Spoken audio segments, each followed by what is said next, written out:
Shalom. My name is Rabbi Nachman Simon with the Chabad House of Delmar, together with my co-host Mark Ronich of Statewide News Service and jbiztechvalley.com. We have a very, very special guest with us.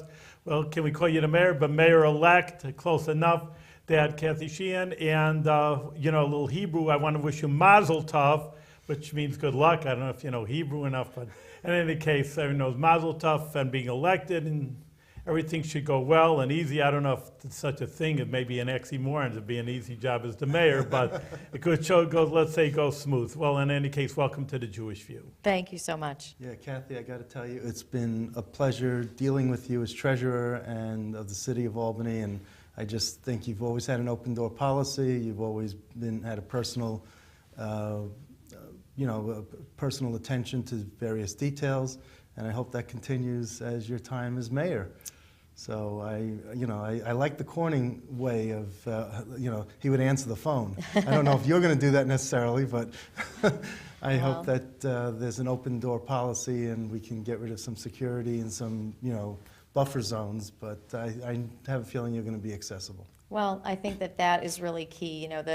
In a city the size of Albany, people expect to see their mayor, they expect to be able to interact with the mayor and be listened to, and so I look forward to being accessible to people and to really learning from them and leading by their example and by what they're looking for our city. You're a very good listener, I have to tell you. You do listen a lot, and you take things in. So I know Hillary went on the listening tour when she wanted to be U.S. Senator, but that was around the state. You already did your listening tour to all the neighborhoods. What has been some of the major issues that you feel that you can coalesce and bring together in your administration? Well, the residents of the city of Albany talk about the same thing, really, no matter what neighborhood we're in. And what their big concerns are public safety. They want a city that feels safe, that they believe is safe. They're concerned about the neighborhoods and quality of life in some of our neighborhoods. We have high levels of vacant and abandoned buildings, and we all know empty buildings can be magnets for trouble. And they have concerns around code enforcement in some of our neighborhoods. And people are also concerned about jobs. We have a growing wage gap and growing inequities in the types of jobs that are available to our residents, and so we've really got to focus on making sure that the residents of the city of Albany have jobs that they can support their families with and invest in our city and really have a quality of life that they deserve. And you and I both live in the 8th Ward, so we're almost neighbors, a few blocks away. Right. But when you talk about quality of life issues, it's like, and public safety, it's different in the lower wards as in the upper wards. The idea of safety. I think the people in the upper wards want to feel safe traveling in the lower wards, in the South End and in Arbor Hill and West Hill. When they go through, I don't think there's much crime in the upper wards, in the same way that it is down in the lower wards. Well, I think what people recognize is that really we're one city, and so all of our neighborhoods need to feel safe. If there's a perception that there are places in Albany that are not safe or where people should not go, it hurts all of us. It impacts our ability to attract people here, to get families to move here, and to attract businesses here.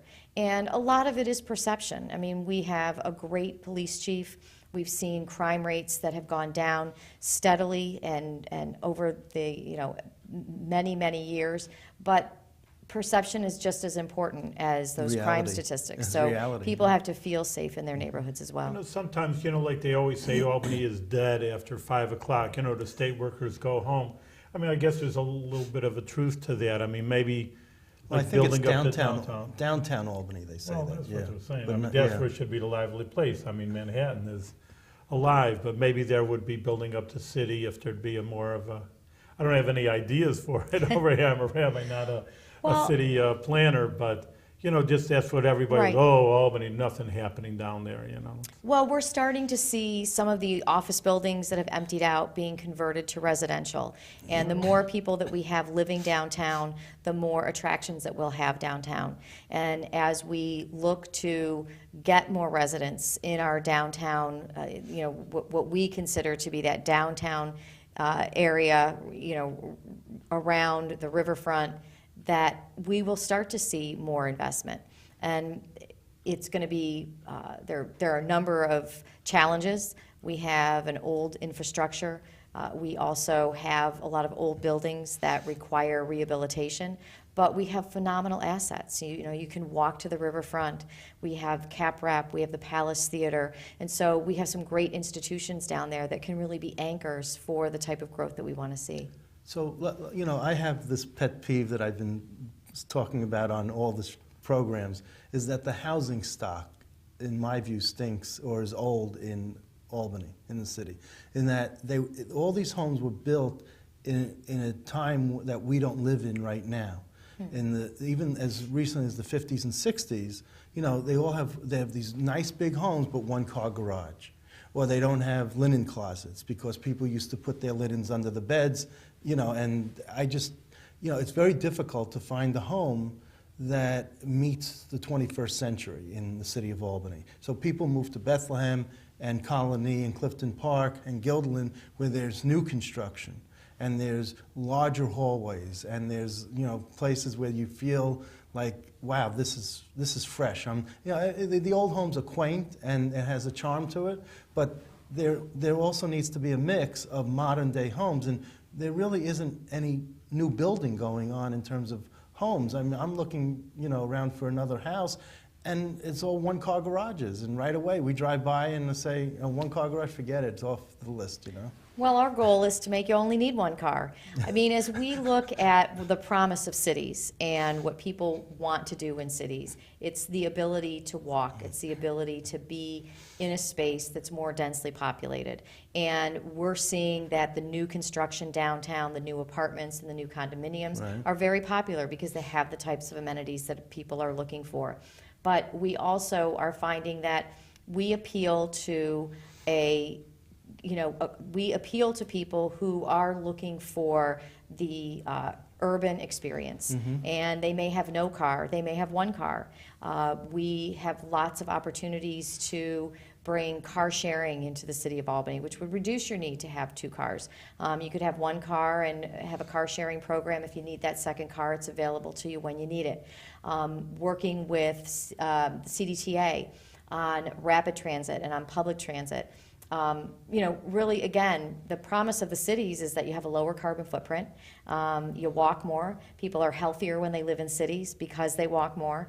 And so that's really the dynamic that and the demographic that we have to reach out to, because they're the ones that are looking for that urban experience. So do you see new housing being built anywhere in the city per se? We have a lot of new housing being built, again, downtown. Single-family housing, As far as, the single-family subdivision track, we are really built out as a city. And so at this point, what we're really focusing on are empty nesters who are looking to downsize and don't want to have to deal with a lot of maintenance.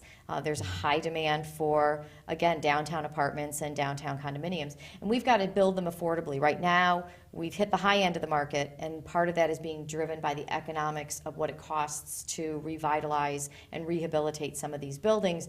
We've got to be able to put incentives in place that's going to hit that middle market of affordability for people. And I hear all the time, particularly from people who are empty nesters, we want to live downtown. Find me a place downtown, build it, and we will come. Because I go to New York City a lot, and it's a little bit old news, but it's just like 40, 50 years ago.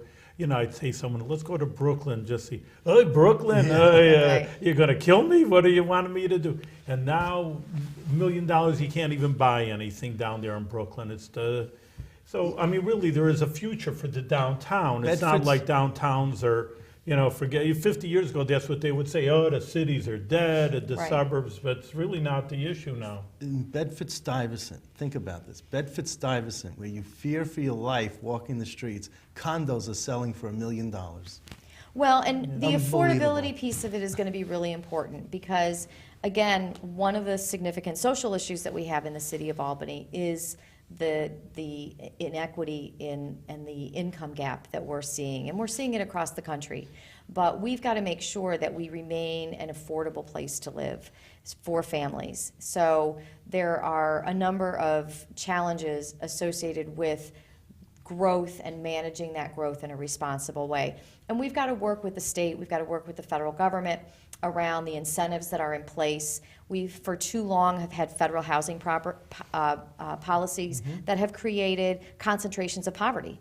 And it is because of the housing policies that has really driven that. So we've got to have our partners in the federal government and the state government be willing to look at what incentives they are putting in place so that as we have development downtown, we can create incentives that have 10% of the units are affordable, 20% of the units are affordable, and make that a possibility and make that doable for the developers. You know, it's interesting. Steve Longo is the head of the Housing Authority, and some people have told me that he's done such a good job that people from New York City come up to Albany to live in the low-income housing because it's like the creme de la creme of low-income housing here. And he's done his job too well, maybe. Well, listen, we need to provide that social safety net, Yes. and we've decided as a society that we're going to provide that.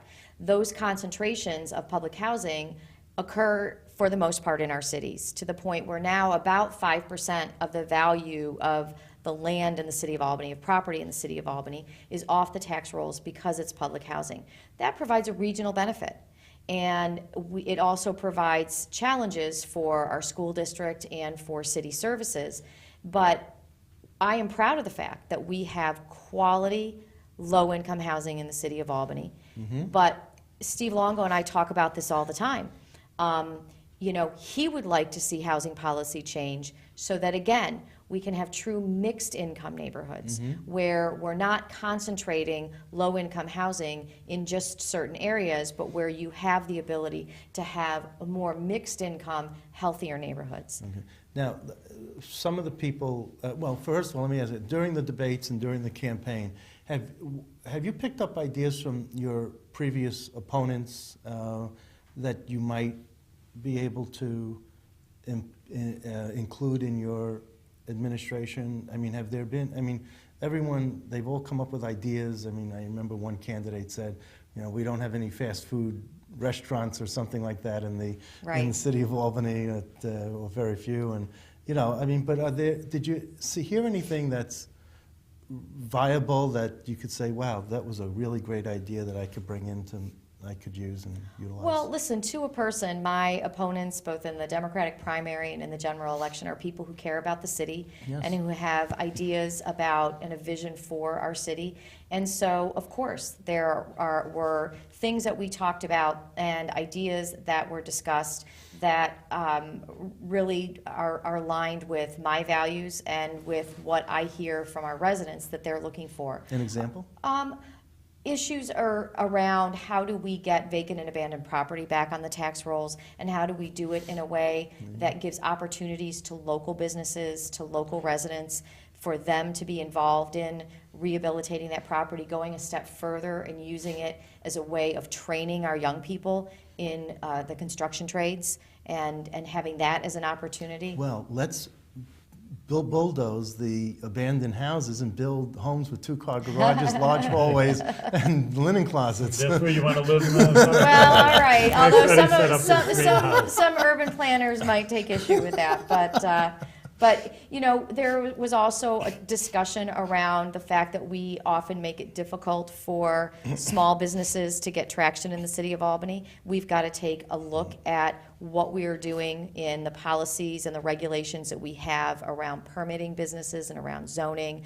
I'm pleased that we just learned today that through the New York State Economic Development Councils, we received a $300,000 grant to help us with smart zoning, we need to rezone the city. If we can rezone the city, make zoning transparent and understandable, that helps small businesses. So there were a lot of ideas around the things that we can do to help small businesses succeed in our city. And I'm a big proponent of locally owned businesses. Yep. You know, I don't bemoan the fact that we don't have more national chains in the city of Albany. I like to see our local businesses grow and thrive. No, I go to the local hardware store as opposed to going, before I go to Lowe's Well, and I or will tell Home you, the Depot. locally owned businesses are so supportive Yes. of the arts, of our schools, philanthropically. Yep. They are very giving, and They're so- appreciative of us, Right.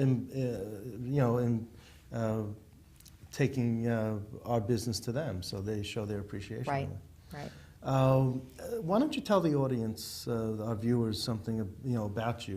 I know you're turning, what, 50 next year? I Is that turned 50 This year. last Thursday. last Thursday. Yes, Well, then, December 5th. Mazel tov, and I Thank hope you you. had a good big party. I know I did when I turned 50 a few years ago. I was actually at So- a Mayor's Institute in Boston, so. when you went to Boston for your 50th. Yes, Okay. yes. So it was actually a very special evening because I was with about 20 newly elected mayors at the John F. Kennedy Library, where we were treated to a private tour and where we were heard from a speaker who was the first executive director of the library and is one of only 6 living White House staff members from John F. Kennedy's administration. And so to hear him speak about the administration, about the library, about government, it was a wonderful birthday present. He's older than 50. Yes, yes. Well, Rabbi says he's always 29. Oh, there you That's go. it. He'll be 29. He holds there. I actually- wait a minute, well, but you go grew up, you're like the first mayor that didn't grow up in Albany. Well, that's not true. No, tell me. That's not true. Okay, We've that's- had mayors who weren't even born in this country. So Okay. when you have a city that is over 300 years old, Yes. I am not the first transplant. I'm probably the first transplant in about a century, but I am not the first Okay. transplant.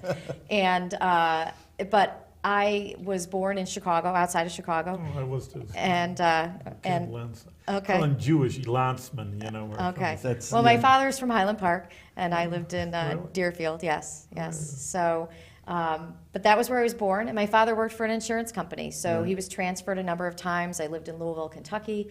I lived in St. Louis, and we moved to the Cleveland area when I was in high school. I went to college in Ohio, and then I came out here for a job because when I was growing up, my father went where the work was, Right. and so that was how I was raised. So I found a job out here. I came out here, and I fell in love with Albany and decided I wanted to grow roots. I wanted to be able to say I was from someplace. Well, I said that too. And when I grew up in Brooklyn, I came up here to go to college, stayed up here one summer, fell in love with the place, and I never left. Yeah. So I agree with, so you're, but I just gently want to ask this just to sort of clear the air, if I could. And maybe it's just, you could say it's none of anyone's business if possible, but were you ever an enrolled Republican? Was there a history about that? Or? I came of age. I Yeah. turned 18, and in Ohio we had open primaries. So, but I always voted in the Democratic primary. Okay. I never thought of myself as one party or another. When I was 18, Ronald Reagan was president, Oh. and so that was my introduction to the politics. There were lots of Reagan Democrats, but when I moved to Albany, I was very aware of the Democratic Party and the machine, and didn't really kind of understand what it meant to be part of that club. So I didn't enroll in either party. But when you were in Ohio, you were a Republican? No, when No. I was in Ohio, as I recall, I was a Democrat. You were a but Democrat. I mean, it was So, no. Yeah. So you were a Democrat, but you liked you were one of the Reagan Democrats. Is that? I wouldn't say I did not vote for Ronald Reagan. Let's Okay. put it that way. But my Okay. father was a very strong supporter, and I do recall I got to meet Ronald Reagan because there were a group of us students who were asked to. When he was on his whistle stop tour, he took a train tour through Ohio, we were asked to go to his last stop, and we lit the rail, the tracks with these torches. As the president's train came in, and then afterwards we were we met the president. So it was very exciting. Whether the president is Democrat or Republican, it's a president. it's a real honor I to know, be yeah. able to meet the president. I met Ronald Reagan once in Washington, D.C. at a dinner, and that was very special. But so what else do people want to know about you that they don't know yet? Well, I mean, you have you're married. You have I'm two married. children. I have my husband Bob and I met here. He was managing the Ginger Man. We actually first met up in Saratoga. He managed the old Bryan Inn, and then I walked into the Ginger Man for lunch, and there he was, standing behind the bar. Love over lunch. Yes, yes. And we have a 13-year-old son. Okay. And we love Albany. So. Well, so if you were Jewish, you'd be bar mitzvah. Yes, yes. Gotta give him a Actually, bar mitzvah. I have a cousin who is Jewish, and her son, who is the same age as my son, had his bar mitzvah, and this past spring, and it was wonderful. And my son went to the JCC for preschool, and he used to come home and he'd say, I didn't get picked to be the Shabbat helper today. And when it came time for us, we're Catholic. Yeah. And he was in religious education, and we were talking about his first communion, and he said, I can't make my first communion because I'm half Jewish.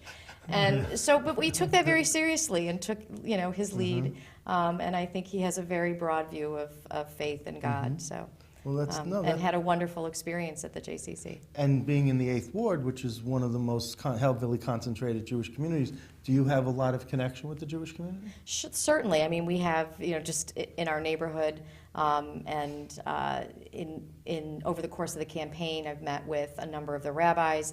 One of the things that is such a great resource to the city of Albany is that, they're in the Jewish tradition, particularly among kids who are making their bar mitzvahs. You have this idea of service, and it's a very important component of the Jewish faith. And one of the things that I have heard from a number of the rabbis is that they're looking for service opportunities and meaningful, impactful service opportunities.